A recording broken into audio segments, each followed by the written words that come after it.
So let's see here. Let me go ahead and say a thank you to our lovely sponsors of the Yarn Thing podcast.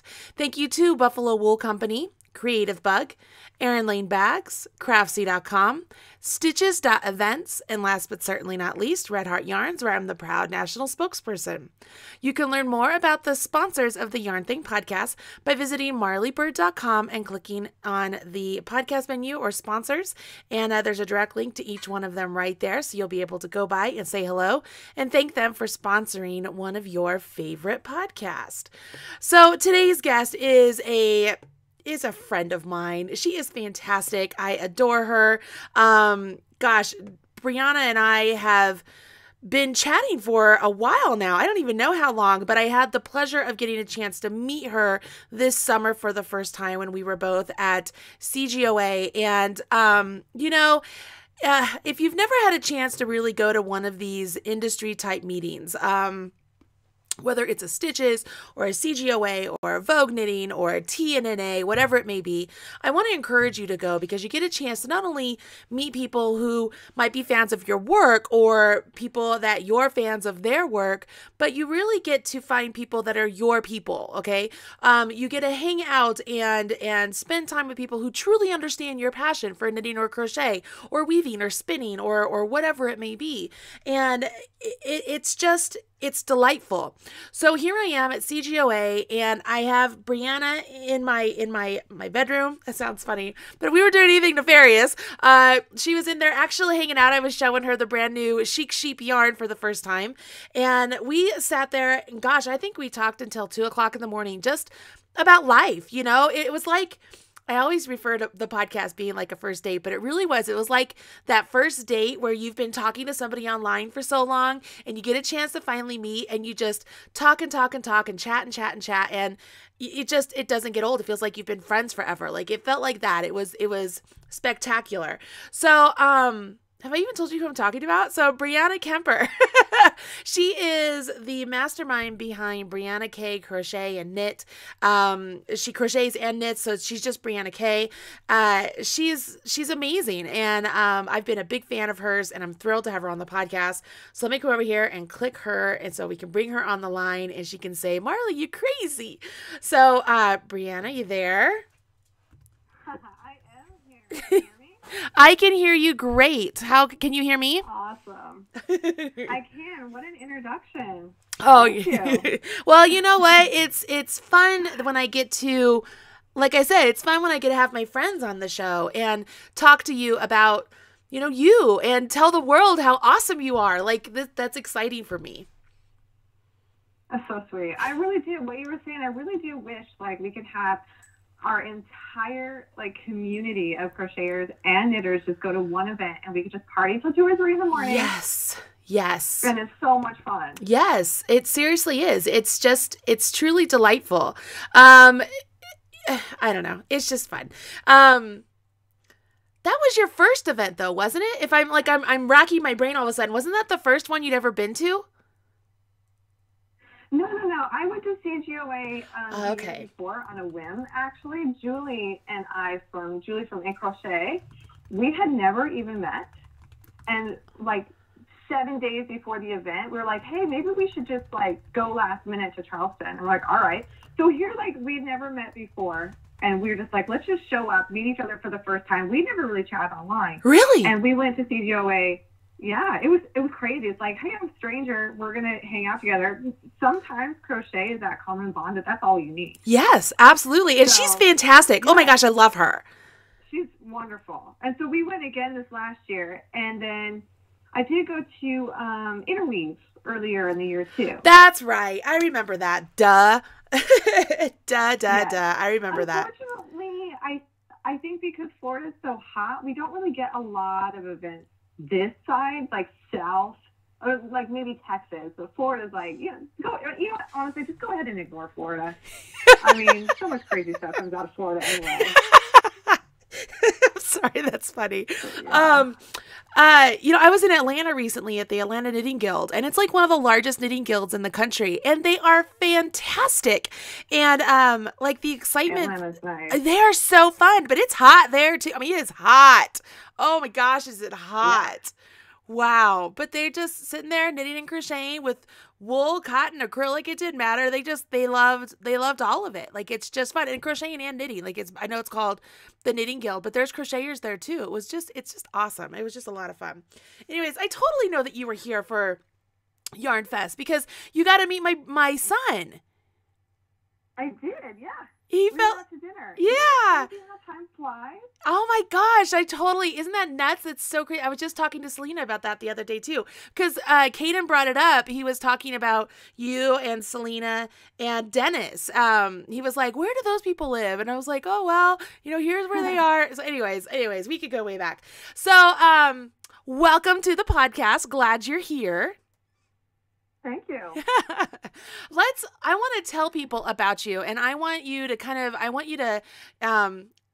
sing your song and tell us your story. Yeah, so I'm just going to sit back.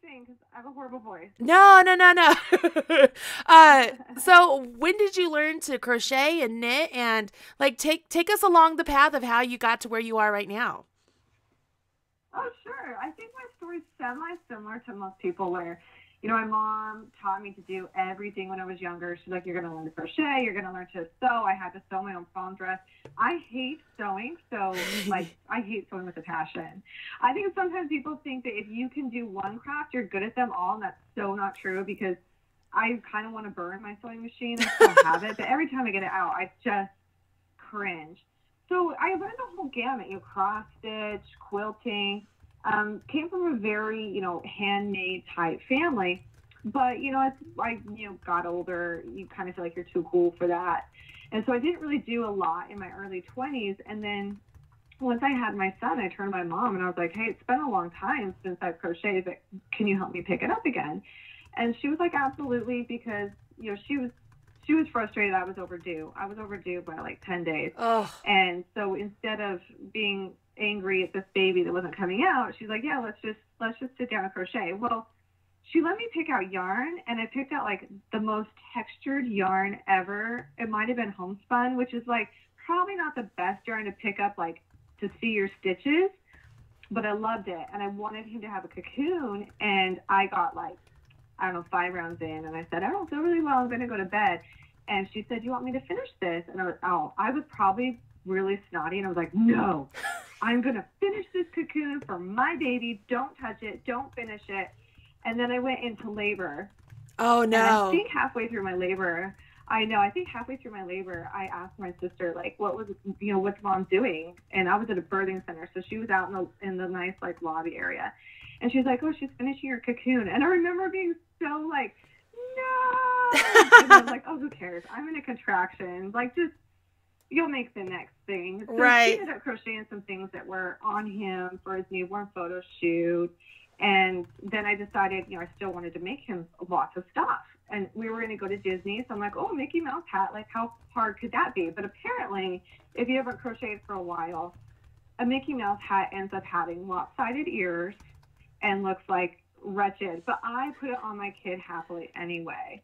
And then I just took off from there where I kept wanting to make him more and more and more crochet things.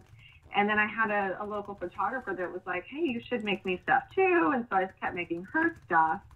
And that's mainly where it started. I didn't get into design.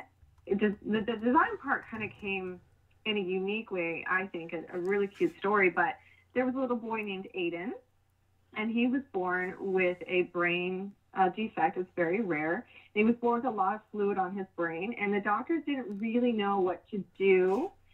So they sent him home. And they said, we'll keep checking on him every other day, but they weren't sure if he was going to live, so they needed to see that he could be strong enough for surgery. So this photographer called me and said, hey, there's this little boy. I know that you're not making stuff right now. You have a newborn, but I wouldn't call you and bug you if it wasn't important. I have this last-minute photo shoot for this boy. We don't even know if he's going to live tomorrow. We're going to go ahead and do this photo shoot. Can you come up with something special? And she first said, like, can you do angel wings? And my husband and I were on our very first date after having a baby. And I said, I love the idea of angel wings, except for in this situation, I feel like it's just not enough. It's a bit maybe morbid. Like, I'd rather like him be seen as a fighter. So my husband said, he's a sports anchor, so he thinks, fighter, a boxer. He's like, why don't you make a boxing outfit? And I was like, perfect. So I go online. I'm searching the web like crazy. I'm like, somebody just give me a boxer pattern. I got to have this done by like 9 a.m. and it's already like 10 p.m. And there was nothing. I could find nothing that would help me make a little boxer outfit. Oh, no. So I designed one. And it was cute. It was absolutely cute. I finished it literally at the shoot. I showed up through the front door, like doing the laces through the mitt. And we did this. I helped out. And we did this cute little photo shoot for Aiden. And Aiden is only a few weeks younger than one of mine. So it's been fun. He is alive and doing well. He's a fighter. He's walking now. And every time I see a picture of him, it just makes me smile. And he's such a smiley kid. And so I love seeing him grow, and that photo shoot really just touched me. I was also emotional because I had a little baby at home, and I thought, like, there's so many babies out there that are little fighters. And I think I posted it in some crochet group because I was so proud of it. And I had so many people say, I want this. I want to make this for my little fighter. And that's when I started hearing and seeing so many stories of these cute little preemies or babies born that they start life fighting, and they fight hard, and parents that want to celebrate that and honor that. And so I was like, you know what? I have to try to write a pattern. And in all honesty, it probably was not the greatest. I've redone it since. But this is what I also love about this community is the first pattern I ever put out, had I bought that, I might have slapped the designer in all honesty. I'm like, no, go back to the drawing, do this better. But the community is so kind. I know. Our community really is so kind, and they guide you sometimes. And sometimes they sort of guide you with harsh criticism, but it's great. And it pushed me to do better, and especially at the kindness of others around me. And I went from there, and I just kept making cute. I first start with a lot of newborn outfits, a lot of cute little newborn outfits. And as my children have grown, I've ventured into older and adult, and then then I was like, hey, what about me? Maybe I should make something for myself and not just cute little babies. So that's really where I got started. And a lot of times it's this industry that drives me. It's the either requests for items or just being inspired by all the amazing things around us and the situations in life that sometimes, a really meaningful situation designs our future, and we don't even realize it at the time. It's such a profound moment that if we're open to things, sometimes we find a beautiful path. Because that night that I was making that for baby Aiden, I was tired. I had a newborn. I was breastfeeding. I had zero sleep. I thought I was going to go crazy. And staying up to do that outfit pushed me pretty hard in that phase of life. But I knew it was important. And as I look back, I didn't even realize how important that night was. And in all honesty, it was a very emotional night. I still remember that night holding my precious, few-week-old baby and knitting this outfit for a baby that might not make it. And even when I talk about it, I get a little bit emotional because it was so profound. And so I do love that really is the defining moment that I was like, I'm going to design. I'm going to make what I'm going to make, and it's going to be for this beautiful reason. And so I love that story because it really is what kicked me to the design side, and is so near and dear to my heart.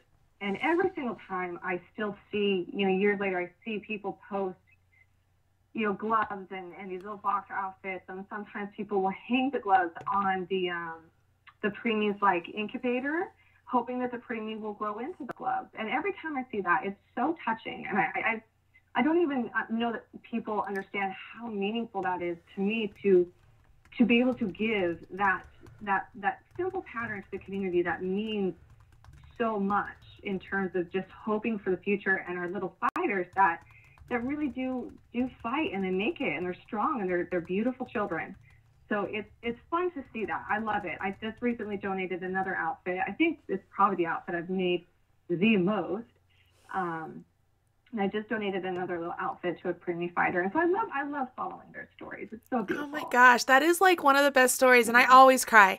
Listeners of the podcast know that I wear my heart is on my sleeve 110% of the time. And what a great story. What a great story. I mean, Wow, that is impactful. That's a great testimony keeps coming in my brain, but as I keep saying, it's a great story. It's great.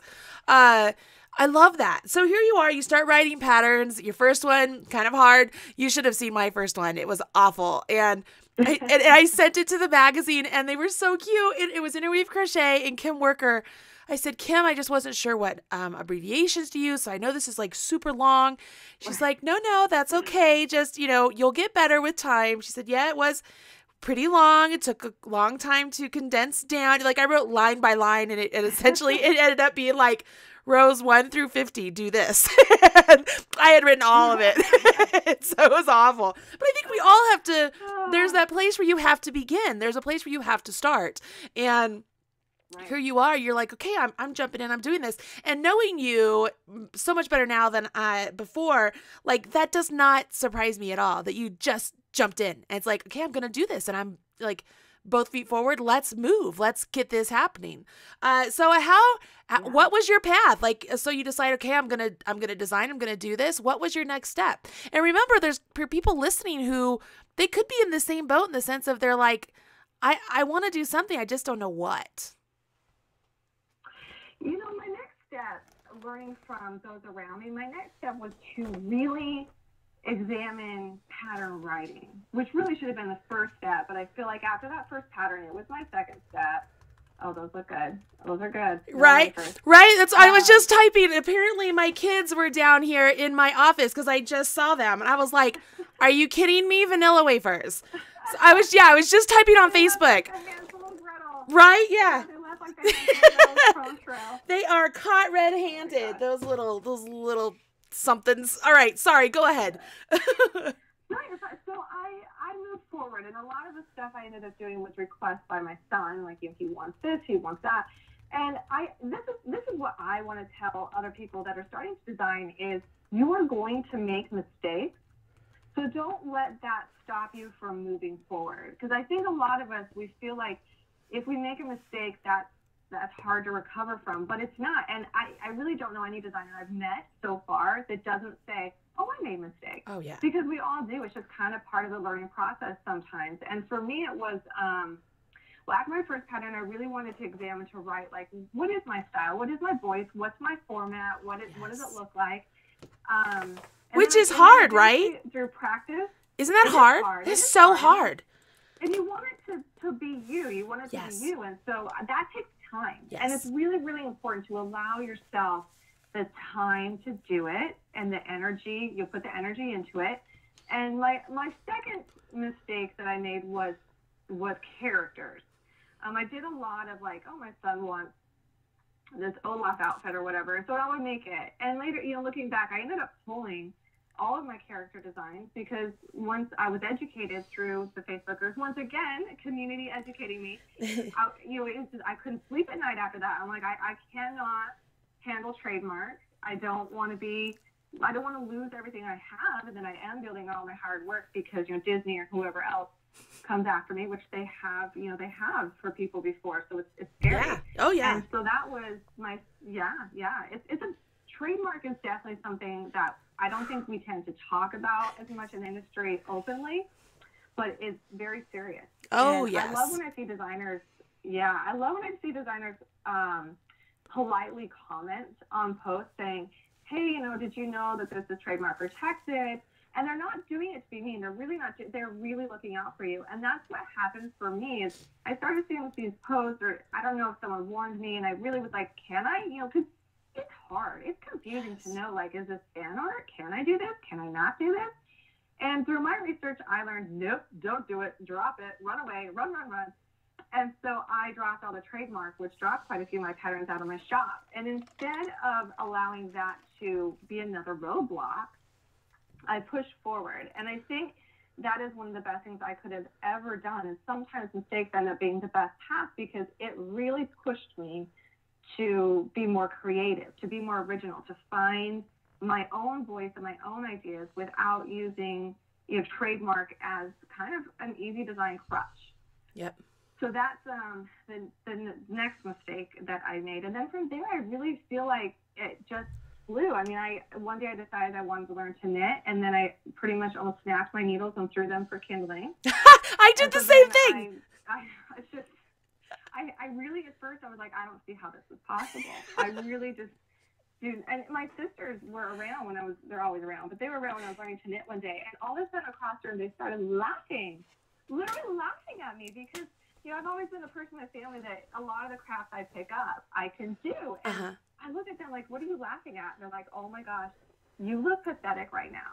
Like, you are struggling so hard, and the way you're holding those needles, I don't think is right. I mean, they don't know how to knit either, but they're telling me I'm doing it wrong just because I look so awkward. And eventually I pushed past that, and I just kept going and practicing, and I started small instead of like rushing into this huge project. I'm like, all right, I'm just going to cast on, and I'm going to knit for, 10 rows, and then I'm going to undo it, and I'm going to try a different cast on, and I'm going to do this for 10 rows. And so it is important to start out small. You get less frustrated.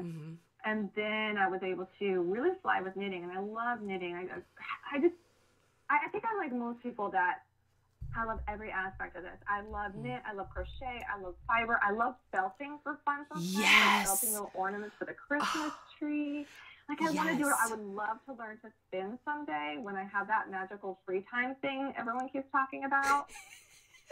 Yeah. Awesome. I love felting. I love felting. And like you, I totally threw my needles across the room, and I was so upset. I'm like, this is so frustrating. And my husband knows how competitive I am. And I mean, so I had a frenemy. You know what a frenemy is? Like, they're your friend, but you're like, you're in constant competition with them. So he's sitting there. We're sitting in bed. I was in my bedroom, and I threw it across. I've told this story before, but I threw it across the room, and my husband is like flipping the channels with the remote. And he said, doesn't so-and-so knit? And I just looked at him. I was like, you're such a jerk. And I got up and went and picked it back up. And I'm like, I'm going to do this. And for me, it wasn't until I was able. Oh, exactly. It wasn't until I was able to, in a sense, figure out what the stitches were doing as compared to crochet. Like, when it clicked for me that binding off the stitches for knitting is very similar to what I'm doing in crochet, only I'm doing it every stitch. Like, it was like, oh, okay. There was a light bulb that just clicked with me.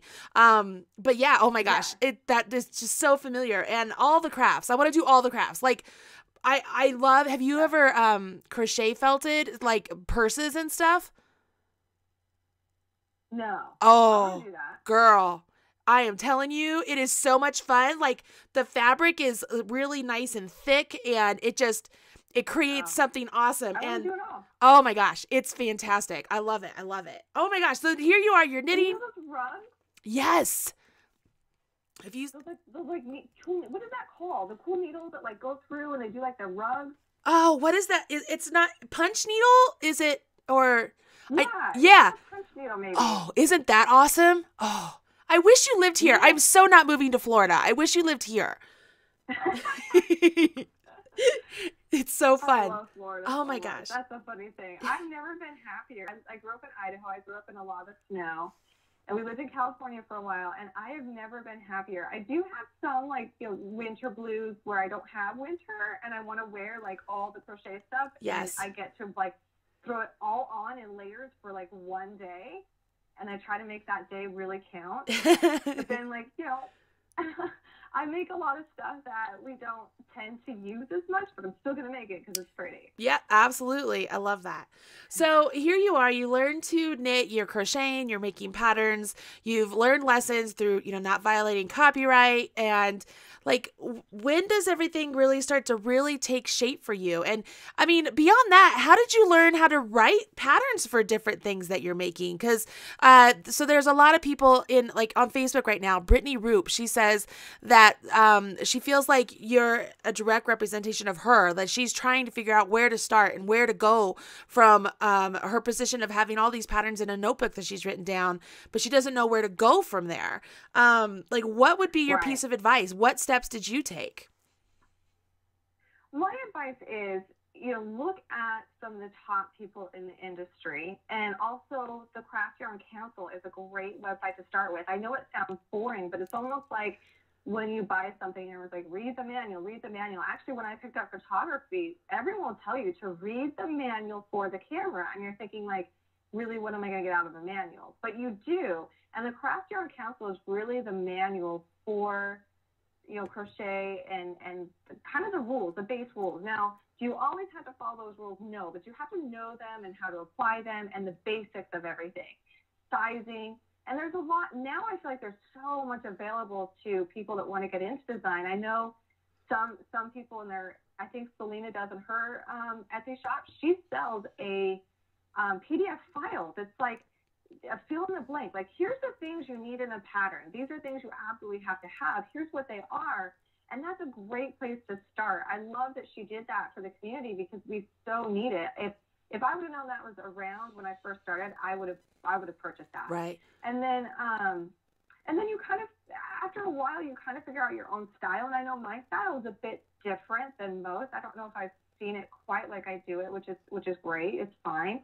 But when I'm very visual and I'm very I like boxes, I guess you could say. When I organize a lot of my yarn, I organize them by boxes. So I kind of took what I was doing naturally in my life, my organization life, and I did it in my document to where when I write my patterns, they're in a table format. Now, when I publish for a magazine, I have to take it out of that and follow more the Craft Yarn Council guides. But when I do it on my own, I find it so easy to have this table of here's my rows on the left side, here's my description in the middle, and then I have to have my stitch count on the right. And for me, it may not be the solution for everybody, but for me, I follow that format and it just feels like everything's in a box and everything's good and I know what I need to do to get that pattern finished. And so eventually I think you develop your own template, and then it becomes going into filling in the blanks, making sure everything's there and pretty, and then of course either having it tech edited or tested by testers. And tech editing is also a really, really great route that I've explored more so in the last year. And I find a tech editor can push you beyond what testers can do sometimes because they question you a little bit more, which is great. I think the best thing you can do is ask for very aggressive feedback and be ready for it. And don't defend anything. Listen. The most important thing to do is to listen and just be open to what feedback people are going to give you because you can only get stronger from that. Criticism is your best friend. Yeah. And that's really important in this industry, to take criticism not as a roadblock, but as a stair to move forward. Yeah. So it's that's really what I've explored more last year. And then this year has been a really, really exciting year for me, just because I like crochet and knit. And a lot of my baby outfits and other items, I love designing something in crochet and then saying, okay, here it is in knit, or vice versa. But a lot of times, my fans started to anticipate that. They wanted both. And there are times where I really could not do both. I could do it in knit, but I'm like, okay, you're really not going to like it if I do it in crochet. Right. Sometimes some things look better in crochet and some things look better in knit, and that's okay. I'm 100% content with that. But a lot of my fans were not. They would say, no, I love the look of this. I really, really want you to do it in crochet. And I really hated saying it, but I was like, I can't. I know I designed it in knit, but I personally would not be happy with it. I know I'm not going to be happy with it if I do this certain design in crochet. And a lot of that came down to cabling. And that's the one thing that drove me nuts. And I couldn't handle it. And this is usually where the best foot comes forward for most people, is when you're faced with a challenge. And sometimes it feels like a challenge you're not going to overcome very easy. And this challenge was a long, drawn-out challenge that took a lot of research and I can't even tell you how many swatches. And this is where this year I've invented Infinity Crochet, and that has been one of the funnest projects I've ever done. I'd have to say, for me, the highlight of my career so far, because I'm enjoying it so much. Sometimes design isn't just about pumping out products. It's about enjoying that process. And Infinity Crochet is the process I have really enjoyed, more so I think than anything I've ever done. I find it totally fun. I've been really excited about it. I've been playing around with your yarn, which I adore. Yay! It looks beautiful on cables, and I cannot wait. I mean, there is a sneak peek on Instagram, which everyone's freaking out about, but now I gotta look. To show that design very, very soon. I gotta look. I know. I'm I so know. It's a happy. scarf. I'm so happy you're using my yarn. Like I couldn't even I was like, okay, Red Heart, we have got to send this lady some yarn. They were like, okay, whatever you think. I'm like, okay, cool. All right, Yay! so I gotta I find it. really enjoyed working with it. It's stunning. I have this scarf across my lap. It's like Florida print swing outside, and it's I love it. Like I'm very very critical of myself when I design, and I was turning my photographer friends who are out there. I'm like, does this look okay? And they're like, oh, I love it, and I'm like, yeah. It's great, but with Infinity Crochet, I'll be honest. Like the scarf I'm working on with your yarn, I'm like, oh my gosh, That's this it? is stunning. That one with all the really great cables? my phone isn't really showing it very well. Oh, that is so pretty. I saw that. I saw this come up on it, and I was like, is that mine? I don't know if it's mine. I hope it's mine. That is. Oh my gosh. My gosh, it's so pretty. It's so pretty. And like, I'm not usually the type to like say, I tend to like not really toot my own horn very often. I'm like, yeah, it's great, it's okay. But I'll be honest, this yarn and those cables, I'm like, oh, this is fabulous. Like I want to shout it from the mountaintops. And that's the first time I've ever really felt this way, where I'm like, this is stunning. This is beautiful. This is amazing. I adore it. Oh, that makes me so I'm happy. really, really proud. Yeah, I'm really proud to bring this. Yes, I love it. I'm really proud to bring this to the crochet industry and combine like beautiful yarn and beautiful patterns. And I feel like I've really come out of my shell this year. A lot of it was done in private. It's all just kind of come public more now. I have like a bazillion designs sitting in my office. I'm probably torturing my testers, but this year I feel like is the year that I finally like really, really brought something to the table that I'm really, really proud of and I'm really excited about. I'm really excited to see what's done with it. I think that it will become very mainstream. At least that's my dream and that's my hope, because these cables, for everyone who's watching this that hasn't seen this yet, I call it Infinity Crochet. It's written a little bit different than, before we cabled with post stitches. These are done a little bit different. We don't go all the way around the post. And it's not necessarily surface stitching, because these act in a different way. And when I was working with an amazing tech editor, I kept saying, do we call these front posts? Because they're not really. And she straight up was like, no, this is different. We have to call them something different, because they work within the fabric differently. But it's not complicated. That's the fun thing about it. When you work these up, I've had so many people say, like, duh, light bulb, like, why were we not doing it this way before? Because by doing cables this way, we've eliminated holes to the left and the right and behind the cables. A lot of cables, we would have gaps and holes, which really wouldn't allow us to travel fast, like really fast across the line, which can sometimes limit certain swirls or cable designs we would want to do.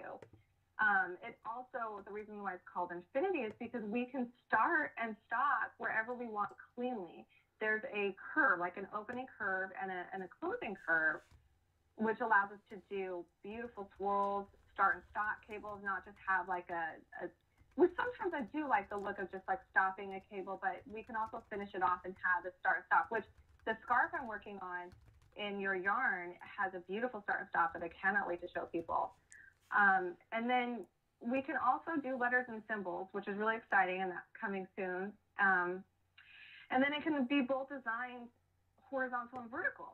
And that's really fun too. As a designer, I know maybe for the general population, this one won't excite. They'll see patterns, it'll be great. But I think designers will really key in on this one and be really excited for it. That if I'm creating a pillow or a hat, and I can work it from whatever direction I want to, because we can start and stop at any point with these cables, we no longer have to necessarily go left to right or bottom to top. We could do all. We can do either. So if you wanted to have your background stitch look a certain way, maybe look more horizontal, but you want your cable to kind of start and stop in a different aspect as if you're doing a band. Because normally if we were doing a horizontal band to a vertical stitch, we would stitch that band on later, that cable band. But now we can work it all as one piece. And that's really hard to describe without visuals, but really, really exciting. I love it. How did you come up? Just trial and error? Yes. Yeah. That's the question that's been asked the most. I've actually had a lot of magazine people be like, how, why? And it has been a secret for about a year. I didn't want to release it until I knew not only that I could do it, but that I could do it in a way that's teachable and simple and like really minimalized in terms of like, here's the basic rules and this is what we do. It really started that I was frustrated that I could not give crochet what I wanted to when it came to cables. People would ask me left and right, and I'm like, I'm really frustrated. And instead of saying like, nope, too bad, I just sat down one day and I was like, no, I am sorry, this has to be possible. But I really wanted to do infinity. My ultimate goal was infinity, but I realized the first week I was really into the study of Can This Be Done that we had to fix the holes. There was no way I was going to be able to do an infinity design without fixing those gaps and holes within the fabric. So then I started exploring that aspect of it, and then came back to the infinity symbol once I found a clean way to do that. And then once I could create a circle, I knew we had it. But I wanted to have time with it selfishly to explore it before I released it. When I released it, I wanted to do it as a whole package, not just like, hey, I did a circle, good luck, have fun. I wanted to explore it for a while so that I knew it was a good product and not confusing. Because if we look at what I started doing almost a year ago, it, just like any other design, it's crap. Like, it's not, it was gymnastics. It was really like, well, maybe we connect this way and then we do a backflip this way. And it worked, but it was not really cohesive. And so it took me, I would say, a couple months to really narrow down those rules. And then from there, it still changed and evolved. And I'm also not naive that I really think as other designers, practice with this and get their hands on this, just like with any other technique that's ever been introduced to the industry, a lot of brilliant minds tend to come together and improve it. And so I'm sure there will be something that comes along eventually that improves it even further. But before I released it, I almost released it, and I went back and I said, okay, I think it's complete except for one thing, and that's charting it. Oh. And that was something we had to think about, because it didn't chart easily when you were thinking about charting it. But now if you see a chart, it charts like beautifully. And it's simple. And like you look at these things and you're probably like, oh, well, duh, that looks like that probably happened overnight. But it doesn't. It looks very, very simple, and that's what we wanted. But it took a while for us to really get there, to make it visually understandable without even having to read the pattern. I wanted the charts to be standalone if they needed to be. So you say we worked on this. I mean, who did you work with for these charts? Charts, I mean, you and I have had this discussion. Charts for me are, you hate them? Oh, I love them. I think they're amazing. Them. I just like making them. Oh no, I pay people to do that because I can't do it the way I want it done, and I want it done perfect. I can't ever get it the way I want it. But if I pay my tech editor to do it, she gets it perfect every time, and I'm like, that's money well spent for me. Right. Well, now I work with Cherie, which is also someone you work with. She's fantastic. Awesome. Yes. And then yes. She was the main one behind it. I had a lot of sketches of like, I think this is where it's going. I think this is what I want. But I was not great at InDesign. I wasn't sure, like the technical side of it. Right. And then and I had a few, everyone develops their few close friends, testers throughout the industry. So I would take screenshots and be like, what do you think of this? What do you think of this? And they would try it out, because you need that like blank slate. You need someone who hasn't been talking about it, hasn't seen it, and they would say, oh, this part's confusing. It doesn't actually make visual sense. It could mean this or it could mean this. And then we would go back to the drawing board and say, okay, well, we did have it this way, but it's got to be changed. Let's think about this. And I'd be like, and then we would talk about it, and we would decide, like, let's try this. And I'd kick it back over to the testers to say, does this work for you?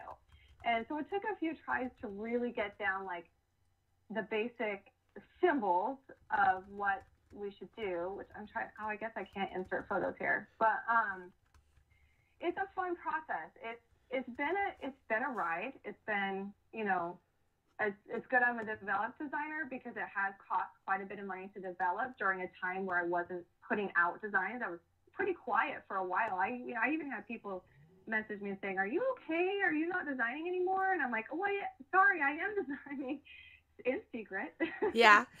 And I kind of in a way took a break from income I could have made during the time designing something else and putting all of my energy to infinity crochet. And so far, I really think it's been worth it. Even just being able to do these designs myself, I get such gratification from doing it. It's so much fun. I think designers are really going to enjoy it. I think it opens up a lot of doors, and then we no longer have to fight a lot of the issues that we hated about cables. And at CGOA, I actually, on the side, quietly shared it with an editor of one of the main crochet magazines. And, I told her, I said, I'm not trying to say that I think that, I'm the end all, that this is the end all be all, but I really think I've got something here, and I think it's going to be pretty big. And personally, I think it's kind of fun. And she said that she actually hates cables, and she loves these cables, and she thinks that these will eventually replace what we're doing in the industry, just because they give us so many more options and ability with designing crochet. And then when she said that, I pretty much almost had a panic attack. Oh my gosh. It just felt like a lot. I don't leave the house much, so it just felt like a lot of pressure in a way, where she was like, "No, this is going to be huge. This is great for designers. This is great for crocheters. You're eliminating a lot of the problems with cables that we don't like. This is a beautiful look." And I think I remember talking to Kathy later. She's like, "Are you okay?" And I'm like, "I'm fine. I just, I'm overwhelmed." And I felt bad because the rest of the day I was a bit like, I'm open about having anxiety. I do, like a lot of people, suffer from some anxiety. And it's crazy how sometimes good news or something fun makes me be like, "All right, someone give me a paper bag. I need to breathe." But it's all good, and I really have enjoyed the response to it, and I'm really excited. And I know Julie from from Crochet.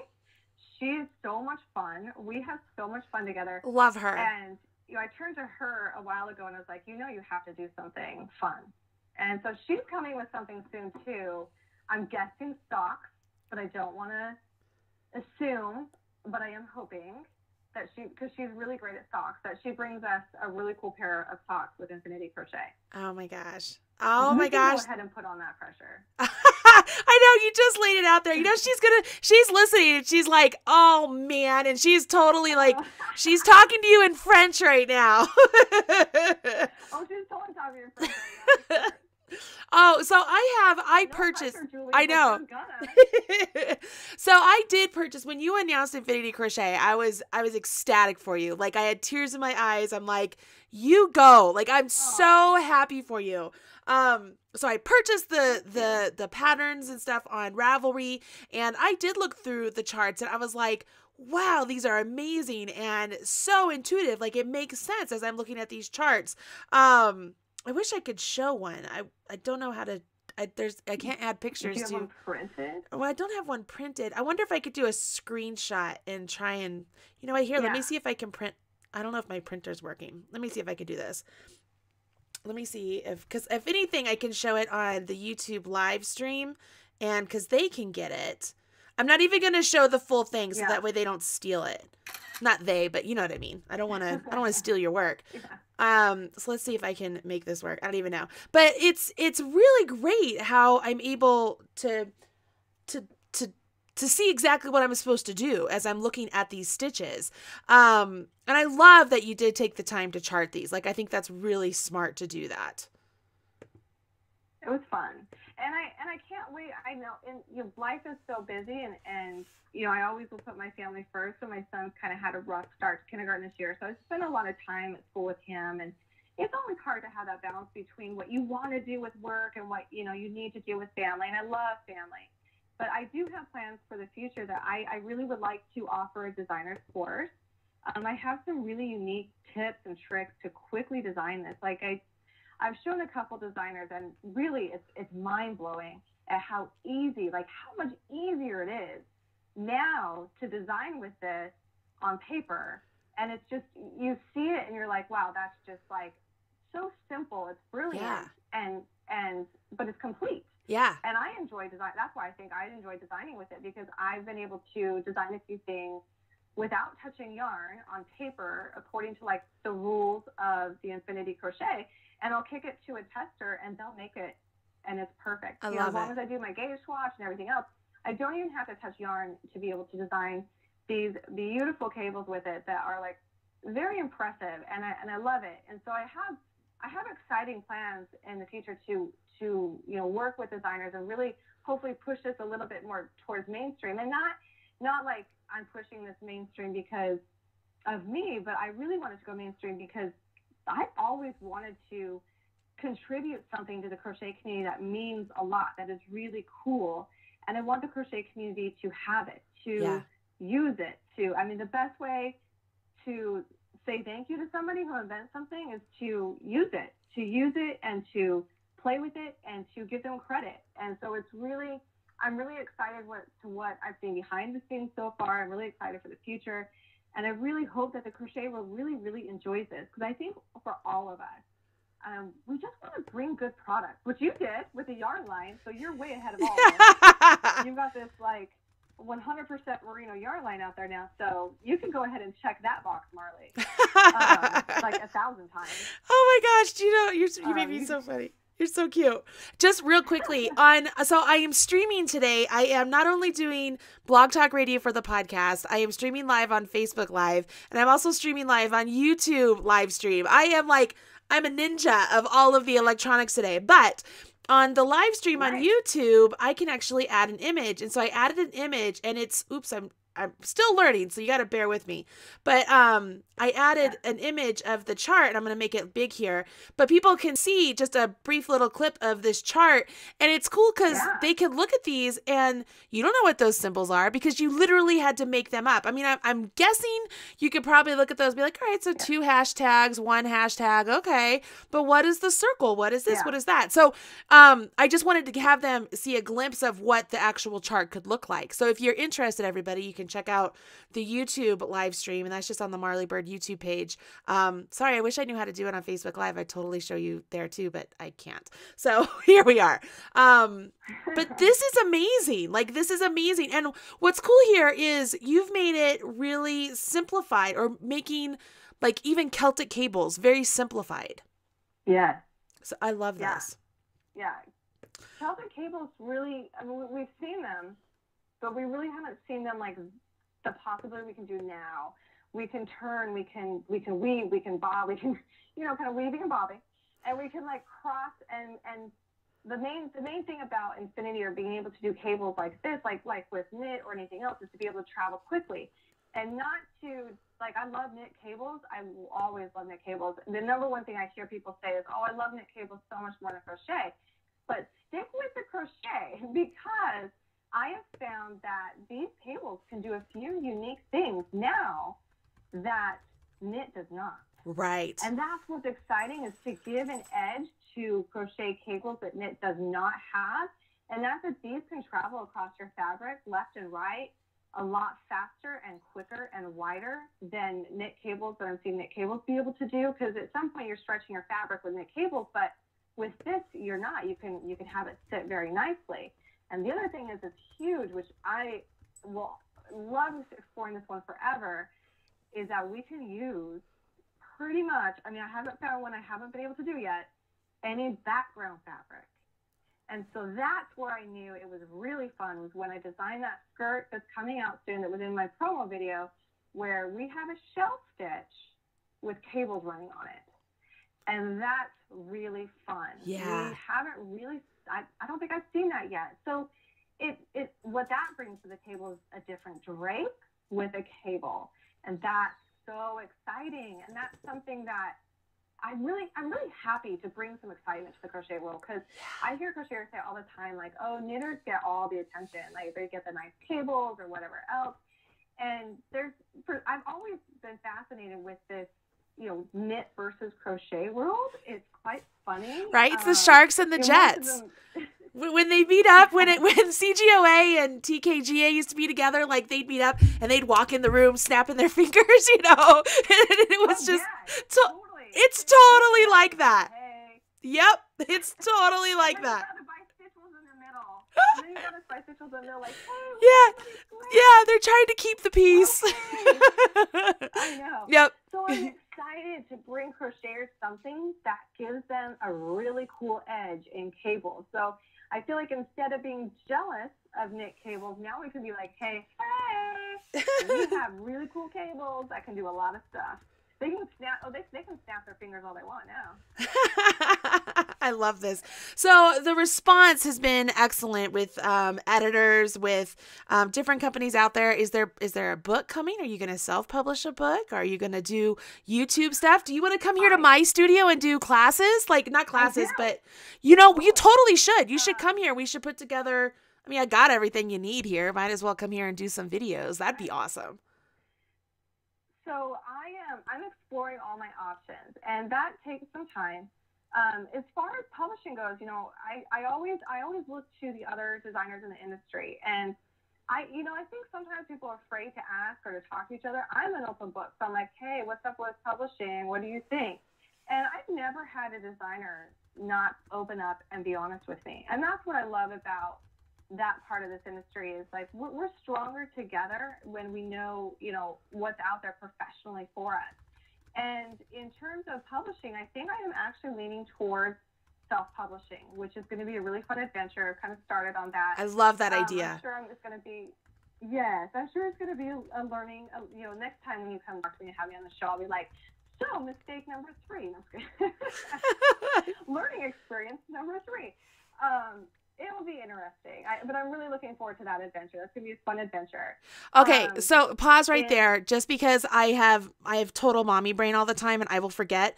After the show, talk to me. I will give you some input and some great contacts to get in touch with about self-publishing that I think would be really, really, really helpful for you. So if I don't say that now, I will forget. So pardon me for interrupting. But okay, go ahead. Okay. The other part is this, and I am definitely an open book when it comes to a lot of stuff. I think being open is a beautiful thing, and it is scary sometimes to put yourself out there. But I will say this about videos. I would really like to do. I definitely am going to be doing on my own a like how to design with this, with more like a designer's course. I'll be setting that one up, and it's going to be a ton of fun. But I really would like to do a full on, here is how to infinity crochet video. And I have been exploring options with different companies. And I think some of the companies that we know are some of the biggest companies, and one is called Crafty, and they just went through a change and they were purchased by NBC. And, in all honesty, this is what's so crazy to me is I turned it down. It is, I've had people asking behind the scene, are you going to do a Crafty class? Are you going to do it? Are you going to do it? And I ended up having an attorney and a agent look over the contract that they're offering.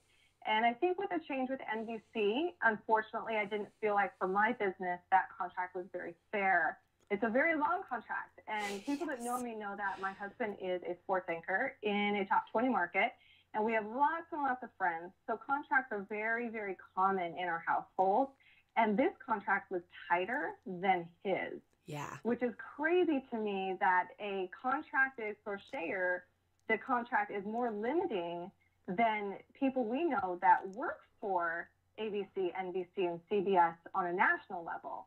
So I decided that the best thing for me was to say, thank you so much for the offer. And with doors still open, I may do something with Crafty someday. I hope so, because I love the people there. And I actually know one of the producers because she used to be a co-anchor with my husband. So I love her. I love what I've seen. But in terms of owning a business, I didn't start a business to sell it. I want to be the sole owner, not only of now, but in my future with this business. So for me, it wasn't the right decision. I'm not saying it's not the right decision for others. It all depends on your goals and what you want to do with your business and in the industry. But I am somewhat discouraged right now. That's just another roadblock that hopefully I can turn into a stair. I'm a little bit discouraged about what the industry offers designers in terms of like monetary compensation and also what they want in return from you. It seems to be very one-sided, which is common for big business and in every industry. So you just have to decide what's best for you and what's not best for you. So as far as the how-to video side, I'm still shopping. It'll take some time, but I know I have faith in me. I have faith in my fans. I have faith in all the crocheters and knit designers around me and the advice they give me, that no matter what happens or how I go down that path, life's good. Life's okay. Yeah. And it will turn out just fine. Well, I think you made Yeah. an excellent business decision. I think we could have a huge conversation about designs and designers and, you know, all the way around. Like that's a whole nother podcast, but I will let you know the studio is here. Is, yeah. My studio is here and It and ready for you whenever you want to come here. I mean, seriously, it's just right over there. So you just go sit over there. Like, if you had talked to me 2 years ago and said, hey, like, do you want to go do a class, you know, with a big company like Craftsy? Yeah. Oh my gosh, my answer was like, yes. Yep. Like that is the ultimate dream, the ultimate goal. That's the end all be all. Like I would feel like I had made it in the industry and I was just a bond if I could land a class with Craftsy. And it took a very, very big glass of wine one night and a few tears as I looked at my husband and I said, I think I have to, at this point in my career, doors still open, but I think I have to look for other options when it comes to this. I was crying. Yeah. But at the same time, I trust this industry and I trust the people I'm around. I trust the other designers that are giving advice, and I also trust attorneys and agents. So we'll move forward, and it will be great. And I promise my audience I am bringing something. It will happen, and you know I'm just going to keep communicating with my fellow designers to see what that looks like. I love it. I think it's brilliant. I'm definitely going to do some sort of designer course because I think that would be so much fun. Yes. Yes. Oh my gosh. I think that would be brilliant. I think that's brilliant. I think that's a great way. I think that's a great way to spread the love. And I just think you'd be really great at that. You're awesome. I love talking to you. I find I love your tenacity. I like your go get 'em spirit. I love your, you know, I'm just going to give it the way it is. And this is where I am. I mean, in a positive way. That's not a negative by any means. And I mean, everything about you, I think you're fabulous. I think you're so spot on when it comes, thanks. It's spot on when it comes to, you know, you're given like this, like, steroid pill to the crochet community with the whole infinity cables thing, and it's fantastic. I love it. I'm so thrilled for you, and I think it is very smart for you to self-publish and keep doing what you're doing, and let's just keep getting it out there. And spreading the word. And this is one great way to do that. But, you know, I mean, not that I have a huge reach, but I have something, and anything I could do to help you, I'm more than willing to do. Are you kidding?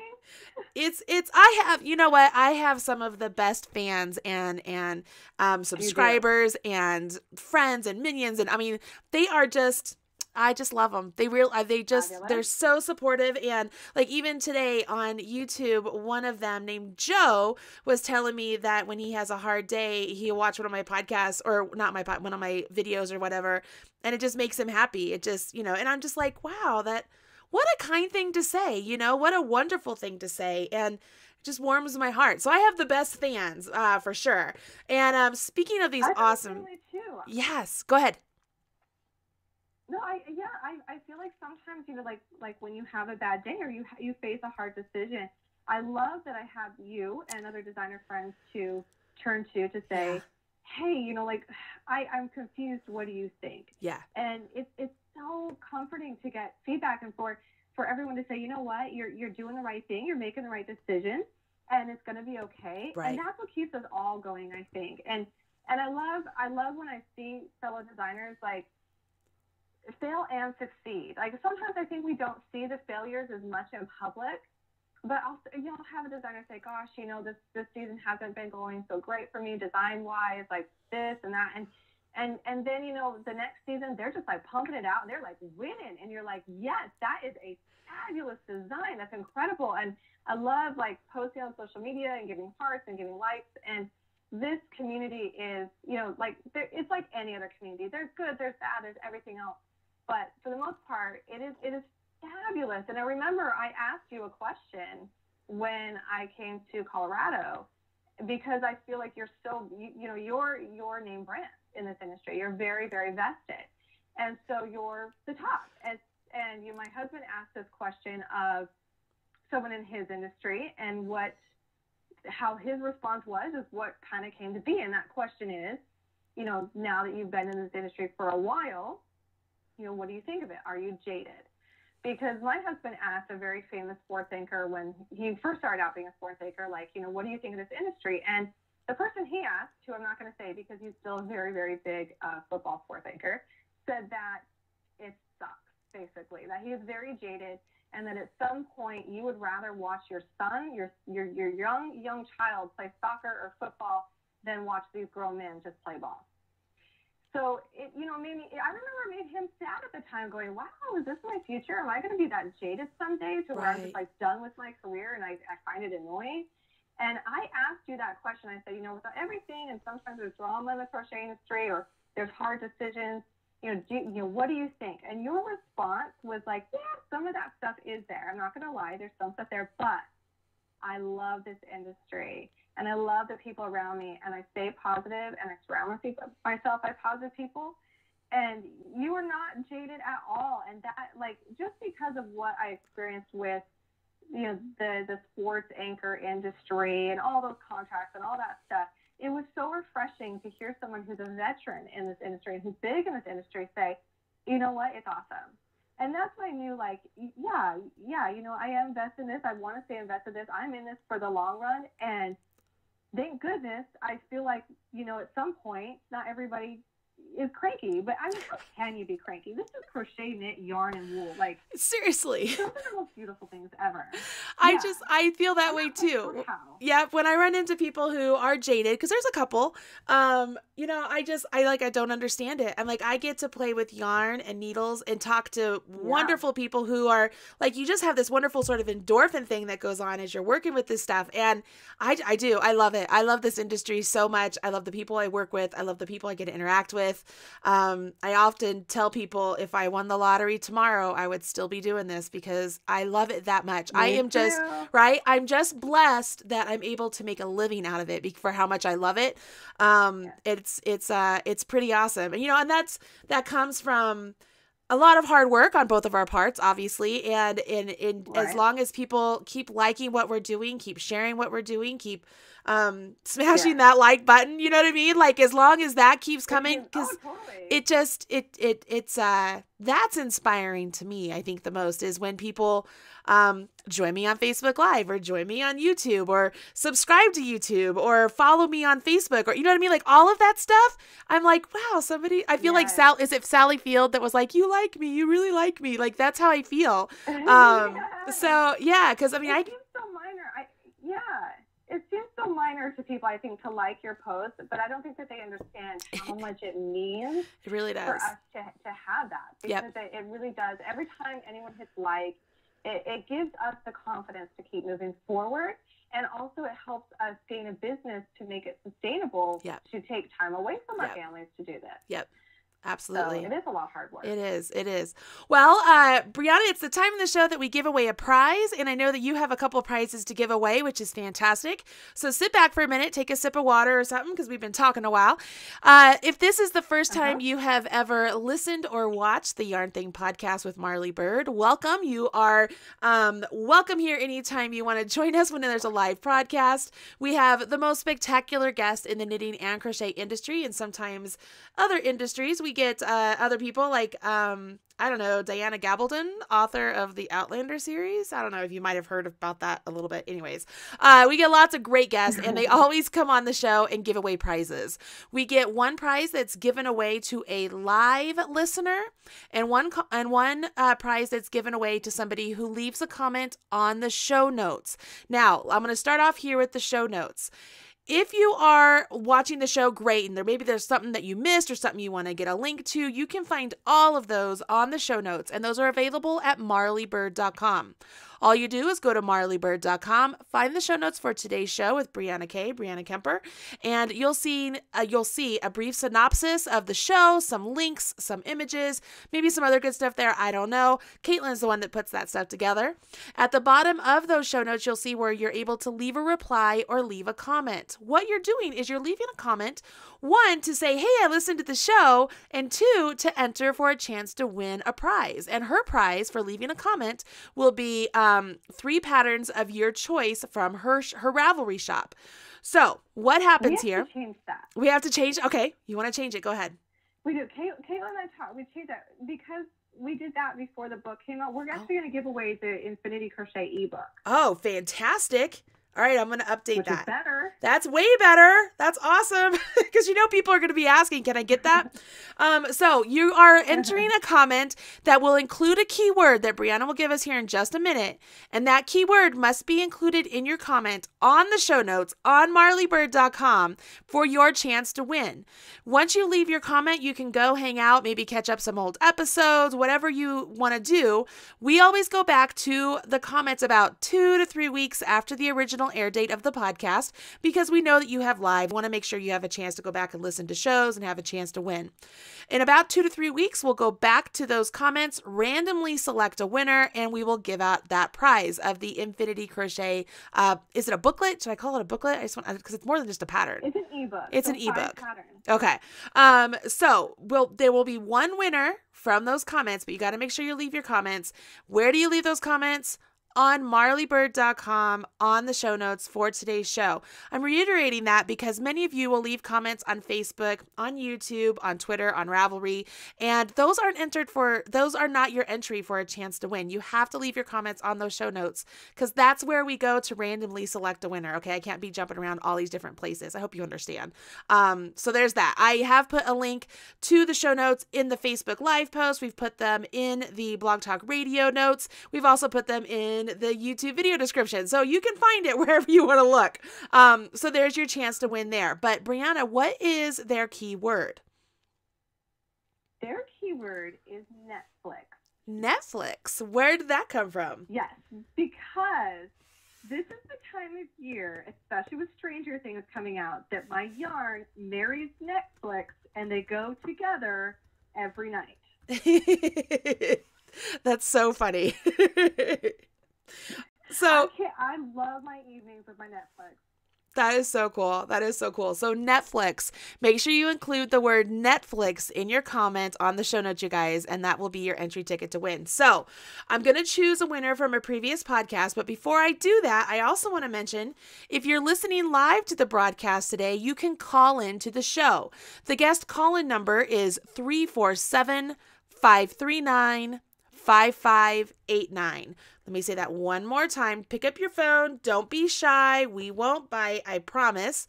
347-539-5589.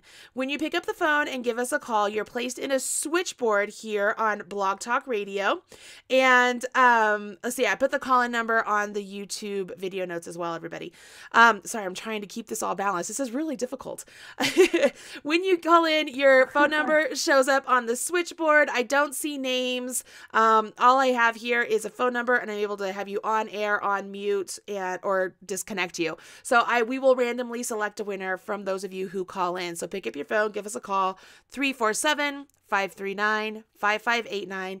And one winner will also win, I'm guessing, the Infinity Crochet ebook. Is that correct? Yes. Yeah. Fantastic. All right, so we're going to give them a second to call in. And while we're doing that, I'm going to go back to my list here. Remember when I said I choose a winner about 2 to 3 weeks after the original air date?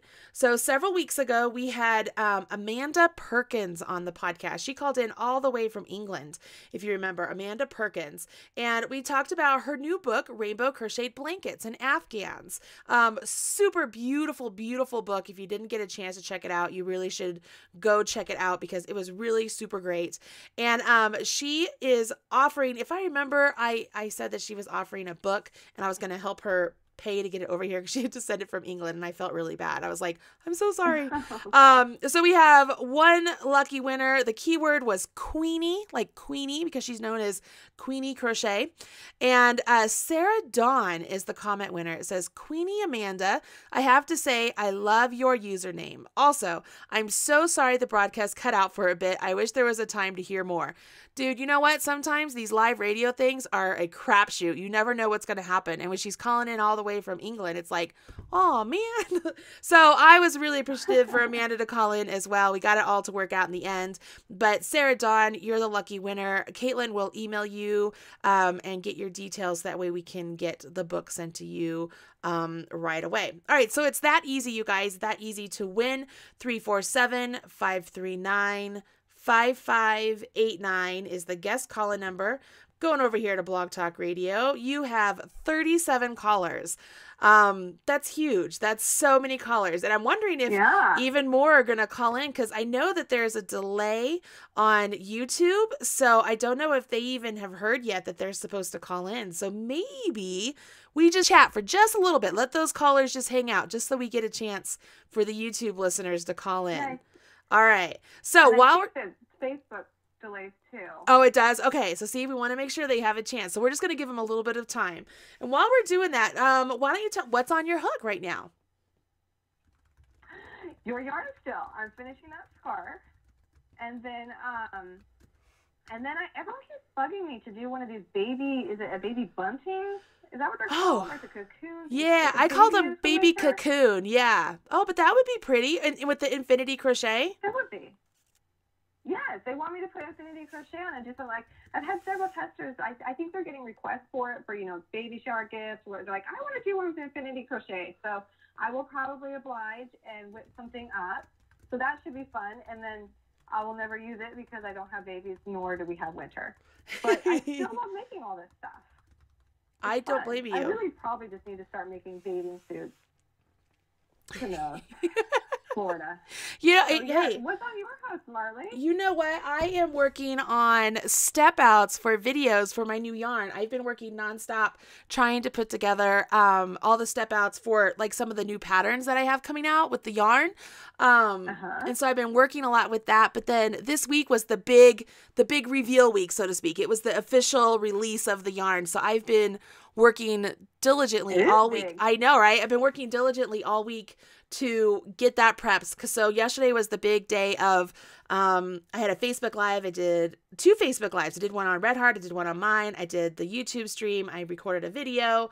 And then next Tuesday, I go to Creative Bug, and I'm doing a Facebook Live at Creative Bug at 4 o'clock Pacific time. Fun. I know, we're talking about the yarn, and we're giving away a prize, a really big prize. So everybody is going to definitely want to be part of the Facebook Live Creative Bug video that week. And that's November 7th. Sure. Yeah, because it's a really, really, really big prize. And I'm also going to debut a brand new knit blanket that one of my best friends, Ann Burke, made for me using every single color of the Chic Sheep yarn. And it is stunning. And so it's going to be a free pattern on my website. I'm going to show it at Creative Bug for the first time. So it'll be a big week next week. I'm excited. But so it's been crazy busy here. It's insane. But good insane, good stuff. Yeah. All right. Oh, so, yeah. All right. And I'm so excited that I can finally put that yarn label into my Instagram. Me too. And please give it lots of props. And one of the biggest questions people asked yesterday is, how does it feel? Is it itchy, and does it pill? And I told them, I was showing them different things that I had worked on, and I hadn't had any pilling, no problems with that yet. So if you haven't either, great, please tell people. No. Yeah, I haven't had any issues, No, so it's great. good. All right, so I think it must have been announced on YouTube, because now you have 43 callers. So now we're just going to randomly select a winner now. So let's go ahead. I am going to scroll again. I'm scrolling all the way to the bottom, all the way to the top, and now I'm just going. You tell me to stop. That'll be the lucky winner. You want me to tell you when to stop? You tell me when. And stop. All right, hands up. All right, it stopped at 859. Dyslexia almost kicked in. I was like 589. 859. 859. You're on the podcast. Hello? Hello. Hi, who's this? This is Donna. Hi, Marley. Hi, Donna. How are you? I'm awesome. I love this podcast, and I love Briana. Oh, that's so great. I love cable stitches, so I'm so excited. Very cool. Oh, yay. Have you had a chance to try out the Infinity Crochet cables yet? No, I have not, but I love crochet and I love cables, and I know how to do it on knitting, so I'm really excited about this. Girl, your life is about to change. Can't wait. Donna, where are you calling from? I'm I'm calling from Kentucky. Kentucky. I love Kentucky. Yeah. Have you been to Kentucky? I like it here too. It's beautiful there. It's I have beautiful there. not. My son wants to go to the University of Kentucky and play basketball. I was like, all right, kid, you got to grow like another 2 feet. We got to make this happen. So it's Don't pretty. they have like a beautiful fall in Kentucky? It's Does beautiful. Kentucky have like It's the gorgeous. trees that are all beautiful and orange and Orange and yellow. Yep. Mm-hmm. Wow. Gorgeous. Wow, that is Yep. so cool. That is so cool. Well, Donna, And I congrats. used to live in Florida, Briana, so. You can't get me away from my pool. I've been Sorry, I love the colors. Yep. Well, I love Colorado, so there, neener. Donna, congratulations. You are the lucky Thank you, newest thank you. recipient of Infinity Crochet Cables. It's a wonderful ebook. It's available over on Ravelry. So those of you who are hanging out and just want to know more about this and maybe you didn't win, you can go and check it out. Also, I've put a link in the show notes on Facebook, on YouTube Live, video description box. But Donna, you don't have to do that. You're the lucky winner. Oh, thank you. Hey, congrats. So Donna, what I need you to do, email me winner@yarnthingpodcast.com, include your Ravelry ID, and I'll send that over to Briana and she'll send off your copy of the book as soon as possible. Yeah, thank you so much. Thanks for listening, dear. You're welcome. I cannot wait to see what you do. Yeah, have a great day. You too. Thank you. All right. Bye, Donna. Bye. So fun. I love giving away prizes, but not as much as I love I know, having it's you the on the best. show. You are fantastic. I love everything you're doing. I think you're brilliant. I really hope that everybody checks out my God. Infinity Crochet Cables and follows you. So let's give them all the different social media outlets that you are able to, not that you're able to, that you partake in, so that way they can follow along with you. You want me to just say them or Absolutely. Nope. Say them out loud. Let's let people know. say them out loud? All right. So I'm on Ravelry, of course. Also, my patterns are on Etsy and Craftsy, as well as Love Crochet and Love Knitting, which are pretty much the same site. And then I'm on Facebook. I have a Facebook community group that I absolutely adore. It makes me smile every day. I love seeing what people do and the happiness. It's just my happy place. And then I'm also on Instagram and Twitter. I'm not so great about, but I am on Twitter. But I love Instagram as well, too, because it's so visual. We're such visual people. So I think that's all. And then I have a website, www.BrianaKdesigns.com. Fantastic. I love it. So I'm sure they're going to get a lot of And people. And YouTube. Yeah. They're all over. So that's They're all great. Well, I wish you the greatest of success, my friend. And anytime you need anything from me, let me know. I will always Thank you so much. share as much as I know. I mean, I don't know a lot, but I know some things, so I can share what I do know. Yeah. I love it. I've had so much fun having you on the podcast. And when you do self-publish or you do put out those classes, let us know. We'll get you on the show as soon as possible. Sounds great. Thank you so much, Marla. I really enjoyed being on here today with you. Thank you, Briana. I'll talk to you soon. All right. Bye. Everybody. I absolutely adore her. She is so wonderful. BrianaK Designs, BrianaK Crochet. She also does knitting. It's pretty darn fabulous. And I hope you all will go and check her out as soon as you get a chance. Let me go ahead and hit our exit music here. There it is. I love that music. I'm going to say thank you to our lovely sponsors who I am just ecstatic that they have all been here for as long as they have.